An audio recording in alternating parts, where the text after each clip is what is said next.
अशोक वानखेड़े जी, जो बात अभी दीपक जी कह रहे हैं कि संजय मिश्रा को तलवार पकड़ाने के लिए कवायद की गई है, क्या आपको नहीं लगता कि ये मामला फिर सुप्रीम कोर्ट जाएगा, उस अफसर के लिए जाएगा जिस अफसर को सुप्रीम कोर्ट ने जिसके लिए टर्म यूज किया था इल्लीगल? तो इलीगलिटी को और इलीगल अधिकारी को सर्वोच्च पद पर एक सीआईओ बना के सुपर बॉस बनाकर बनाए रखना सुप्रीम कोर्ट, क्या आपको लगता है कि इसको बर्दाश्त करेगा, इसको समझेगा नहीं कि इसके पीछे मोटिव क्या है? आप म्यूट है सर। संजय मिश्रा का अपॉइंटमेंट जो अभी नए पोस्ट के तहत होने जा रहा है वो इलीगल नहीं होगा। वो सरकार के पास अधिकार है कि वो एक नया सेक्रेटरी का पोस्ट क्रिएट कर सकते हैं। हाँ, लेकिन इस पे जरूर सर्वोच्च न्यायालय को विचार करना पड़ेगा कि ईडी की स्वायत्ता या सीबीआई की स्वायत्ता कैसी बनी रहेगी जब ईडी का और सीबीआई का चीफ सर्वोच्च न्यायालय के एक मैंने एक ऐसी समिति नियुक्त करती है जिसमें लीडर ऑफ अपोजिशन भी होता है, जिसमें प्रधानमंत्री होता है, जिसमें मुख्य न्यायाधीश होते हैं। ये तीनों मिलके यदि सीबीआई के चीफ को नियुक्त करते हैं और यदि ईडी के भी, अभी तो वो बिल पास नहीं हुआ, सिर्फ बिल प्रेजेंट हुआ है, अभी तो व्यवस्था यही है कि ईडी का जो अगला डायरेक्टर ये बिल आने के पहले यदि होता है तो उसमें लीडर ऑफ अपोजिशन, प्रधानमंत्री और मुख्य न्यायाधीश, मुख्य सर्वोच्च न्यायालय के, इनको ही बैठना होगा। तो क्या आप उन एजेंसियों को ट्रांसपेरेंसी रखने के लिए ये समिति नियुक्त करेगी उनका अपॉइंटमेंट, लेकिन उनसे काम लेने वाला यदि प्रधानमंत्री का अपना पिट्टू होगा तो फिर ये लोग क्या करेंगे?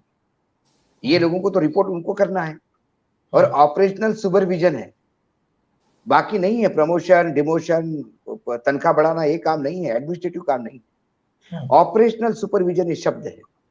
ऑपरेशनल सुपरविजन मतलब ईडी जो काम करेगी, जो सीआईओ बताएंगे, चीफ इन्वेस्टिगेशन ऑफिसर बताएंगे, वही काम ईडी को करना होगा। ईडी को उनको रिपोर्ट करना होगा और वो रिपोर्ट प्रधानमंत्री को करेगी। तो इन दोनों एजेंसियों की स्वायत्ता जिसको हम कहते हैं वो समाप्त हो जाएगी। कल आप इलेक्शन कमीशन और सीएजी इन दोनों को लेके एक सेक्रेटरी और अपॉइंट करो, चीफ फैसिलिटेटिंग ऑफिसर, सीएफओ। अब उसका काम क्या होगा? वो इलेक्शन कमीशन और सीएजी इनको रिपोर्ट करेगा, ये दोनों उनको रिपोर्ट करेंगे। जब ये स्थिति में होगी तो फिर इनकी स्वायत्ता कहाँ जाएगी? स्वायत्ता किसको कहते हैं? सीबीआई के, जैसा अभी दीपक जी ने कहा, सीवीसी, चीफ, वो जो विजिलेंस कमिश्नर होता है, अथॉरिटी, वही उसको पूछता है। और सीवीसी का भी अपॉइंटमेंट ऐसे डायरेक्ट नहीं होता। तो ये जो स्वायत्ताएं हैं जो संस्थाओं की, इसको हाईजैक करने का सर्वोच्च न्यायालय से छुप के एक नया प्रयास है। लेकिन जितना न्यायालय पे विश्वास है, मुझे लगता है ये मामला आएगा। यदि सीआईओ नियुक्त होता है तो फिर इनकी स्वायत्ता का कैसा? और फिर सीआईओ की नियुक्ति भी क्या इन्हीं लोगों की नियुक्ति जैसी होनी चाहिए ताकि कम से कम स्वायत्ता बनी रहे? क्योंकि आपने किसी को इंडिपेंडेंस तो दिया मतलब ये तो यूक्रेन जैसा मामला हो गया। यूक्रेन इंडिपेंडेंट है लेकिन रशिया के अंडर काम करेगा, और नहीं करेगा तो रशिया ठोकेगा उसको। तो ये कौन सा स्वायत्ता हो गई? तो इनडायरेक्टली सरकार ने ये मनीषा जाहिर की है। और यदि ये अपॉइंटमेंट होता है तो हमारे देश में ईडी और सीबीआई का रोल अब स्वायत्ता विहीन होगा। अब वो सरकार के अभी भी चल रहे हैं, लेकिन आप जो बात कह रहे हैं सर, एक बात बताइए हमारे दर्शकों के लिए कि जब स्वायत्ता, जिसको आप सो कॉल्ड स्वायत्ता कह रहे हैं, तब तो सुप्रीम कोर्ट ने पिंजरा बंद तोता कहा। अब क्या कोई नया टर्म इजाद किया जाएगा? मुझे नहीं लगता नया टर्म इजाद किया जाएगा। ये सर्वोच्च न्यायालय टर्म इजाद करने वाली नहीं है, ये ऑपरेटिव जजमेंट देने वाली। इन्होंने संजय मिश्रा को जबरिया रिटायर्ड कर दिया तो कर ही दिया। जबरिया रिटायर्ड भी नहीं कहना चाहिए हमको। जो इलीगल था उसको लीगलाइज कर दिया। मतलब जो इलीगल था उसको पॉइंट आउट करके उसको कहा कि ये गैर कानूनी है, ये नहीं होना चाहिए। नहीं, आप कह रहे हैं कि पिंजड़े में तोता आप बता रहे थे ना, तो तोते को पिंजड़े में तब रखा जाता है जब उसके पर नहीं कतरे होते कि उड़ ना जाए। मोदी जी ने पर ही कतर दी है, अब पिंजड़े की जरूरत ही नहीं है। ये बिना पर के तोता हो गया है, ये उड़ ही नहीं सकता। उनके हाथ में गोदी में बैठा रहेगा, ये गोदी तोता हो गया है, पिंजड़े की जरूरत नहीं इसके। तो इस सीआईओ बना के पर कतर दिए तोते के। जी अशोक सर, हाँ, नहीं, बिल्कुल सही कह रही है। अब वो तोते के पर ही कतर दिया तो तोता उड़ेगा कहाँ?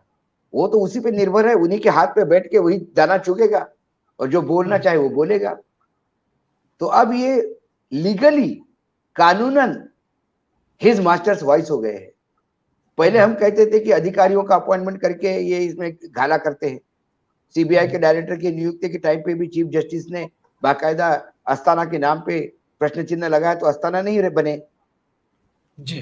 लेकिन सीबीआई में कम से कम ये है कि राज्यों के पास ये अधिकार तो है कि सीबीआई को रोके, न्यायपालिका के थ्रू ही सीबीआई उस राज्य में आए।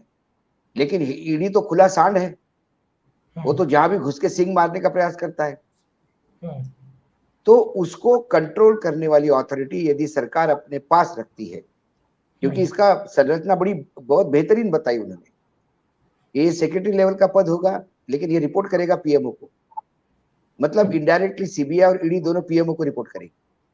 और यदि वो पीएमओ को रिपोर्ट करेगी तो उनकी स्वायत्ता कहाँ होगी? फिर पीएमओ कहेगा, अभी तो पीएमओ अभी भी कहता है कि टॉमी नहीं, टॉमी चाचा है, टॉमी भैया आ गए हैं, टॉमी पूछ हिलाने लगता है, टॉमी भू करो। अजित पवार टॉमी छू, अजित पवार को काटने के दौड़े, अजित पवार बचाव बचाव करते हुए आया, जैसे दिन के दरबार में आ गया, कहा नहीं नहीं चाचा है, अपने दादा है, फिर ईडी पूछ हिलाने लग गया।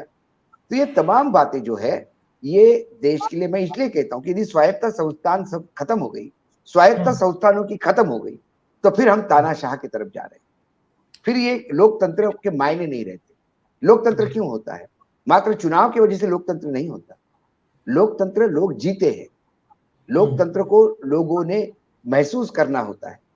यदि आप लोकतंत्र के नाम पे तानाशाह लाओगे और आप चुनाव जीतने के बाद तानाशाही प्रवृत्ति को अपनाओगे, तो फिर उसको लोकतंत्र नहीं कहा जाता। आप किसी को बोलने नहीं देते, आप कोई बोलता है तो आपने लोकसभा और राज्यसभा का मजाक उड़ा के रखा है, जो सवाल उठाता है उसको बाहर कर देते हैं। आप न्यायपालिका को तो आपने रोन के रखा है।